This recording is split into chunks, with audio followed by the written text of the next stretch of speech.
अध्यक्ष महोदय, राज्यातील खासगी पूर्व प्राथमिक शाळांवर नियंत्रण आणि नियमन आणण्यासाठी राज्य सरकारने महत्त्वाचा निर्णय घेतलाय। त्यानुसार राज्यातील सर्व खासगी पूर्व प्राथमिक शाळांना 7 दिवसाच्या आत शासनाकडे नोंदणी करणं बंधनकारक आहे। अध्यक्ष महोदय, पण राज्यात nursery, junior KG, senior KG अशा सर्व पूर्व प्राथमिक शाळांचे मोठ्या प्रमाणावर खाजगी शाळांमार्फत संचालन केले जाते। अध्यक्ष महोदय, मात्र अनेक शाळात अद्यापी अधिकृत नोंदणीच्या कक्षेत नसल्याने निदर्शनास आले आहे। तरी सन्माननीय मंत्री महोदयांना मी विनंती करते की अशा ज्या शाळा आहेत ह्या शाळांना शिक्षण विभागाच्या ऑनलाईन पोर्टलवर निश्चित कालावधीत नोंदणी करणं हे आवश्यक असणार आहे आणि त्यानुसार माझे स्पेसिफिक 4 प्रश्न आहेत।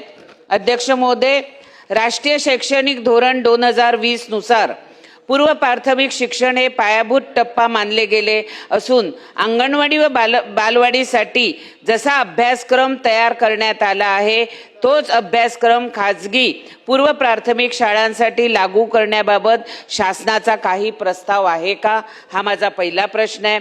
दुसरा प्रश्न आहे, या शाळांमध्ये कार्यरत असलेल्या शिक्षकांना आवश्यक असलेले प्रशिक्षण किंवा शैक्षणिक पात्रता कोणती असावी याबाबत शासनाचे काही धोरण ठरले आहे काय, हा दुसरा प्रश्न आहे। माझा तिसरा प्रश्न आहे, पूर्व प्राथमिक शाळांमध्ये विद्यार्थी शिक्षक गुणोत्तर म्हणजे स्टुडंट टीचर रेशो किती असावे याबाबत शासनाने काही नियम आणि मार्गदर्शन तत्वे निश्चित केली आहेत का। आणि शेवटचा माझा प्रश्न आहे, राज्यात मोठ्या प्रमाणात वाढलेल्या पूर्व प्राथमिक शाळांपैकी एकूण किती शाळांची शासनाकडे अधिकृत नोंदणी झाली आहे व किती शाळा अद्याप नोंदणी विना कार्यरत आहेत।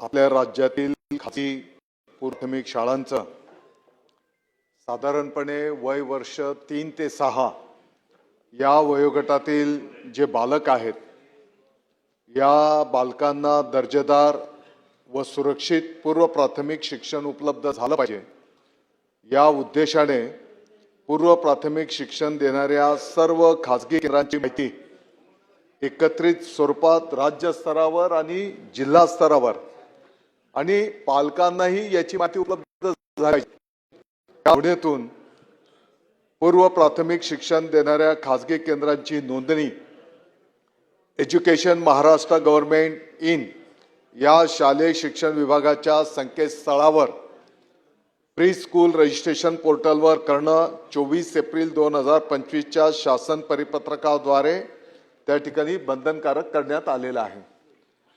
अध्यक्ष महोदय, पूर्व प्राथमिक शिक्षण संस्थांच्या विषयी प्राथमिक माहिती उदाहरणार्थ ती कोणत्या जागेवर आहे, किती वर्ग खोल्या आहेत, त्याचं व्यवस्थापन कोण आहे, विद्यार्थ्यांची संख्या किती आहे, त्या शाळेमध्ये पायाभूत सुविधा काय आहेत, ज्याच्यामध्ये आपण शाळेची इमारत, क्रीडांगण, स्वच्छतागृह, पिण्याच्या पाण्याची सोय, CCTV आणि शिक्षक आणि इतर कर्मचारी वर्ग याविषयी पण माहिती पुरवणं या ठिकाणी अपेक्षित आहे। अध्यक्ष महोदय, ताईंनी जो प्रश्न विचारला तर साधारणपणे आतापर्यंत राज्यामध्ये 12,733 इतक्या पूर्व प्राथमिक शिक्षण देणाऱ्या खाजगी केंद्रांची नोंदणी झालेली आहे आणि इतरही खाजगी पूर्व प्राथमिक शिक्षण संस्थांना नोंदणी करण्याचं आवाहन करण्यात आले आहे। अध्यक्ष महोदय, या संदर्भामध्ये खऱ्या अर्थाने आपल्याला कायद्याच्या दृष्टिकोनातूनच पुढे मार्गक्रमण करावं लागणार आहे आणि म्हणून खाजगी बालवाटिकेंच्या नोंदणी संदर्भात एक अधिनियम करण्याचं त्या ठिकाणी प्रस्तावित करण्यात आलेलं आहे।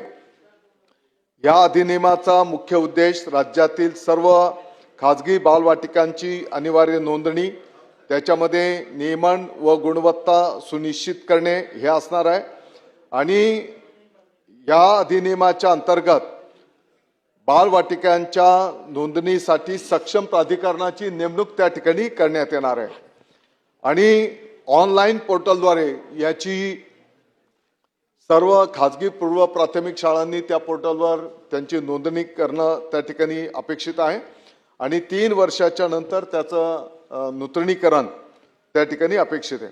आत्ताच्या घडीला महिला व बाल विकासचा अभिप्राय घेऊन जसं आपण ताई बोलल्या की राष्ट्रीय शैक्षणिक धोरणाच्या मार्गदर्शनाप्रमाणेच आपण महिला व बाल विकासचे अभिप्राय प्राप्त झालेले आहेत आणि LNGD कडे आता हे सर्व विषय प्रस्तावित करण्यात आलेले आहेत. येणाऱ्या काळामध्ये या 3 ते 6 वर्षाच्या बालकांना दर्जेदार आणि सुरक्षित पूर्व प्राथमिक शिक्षण उपलब्ध झालं पाहिजे या दृष्टिकोनातून याच्यामध्ये अनेक गोष्टींचा समावेश त्या ठिकाणी करण्यात येतो आहे. शिक्षकांच्या संदर्भामध्ये आपण जो मुद्दा उपस्थित केला 20 विद्यार्थ्यांना 1 शिक्षक असं प्रमाण त्या ठिकाणी अपेक्षित आहे. बाल केंद्रित अभ्यासक्रम त्या ठिकाणी असला पाहिजे.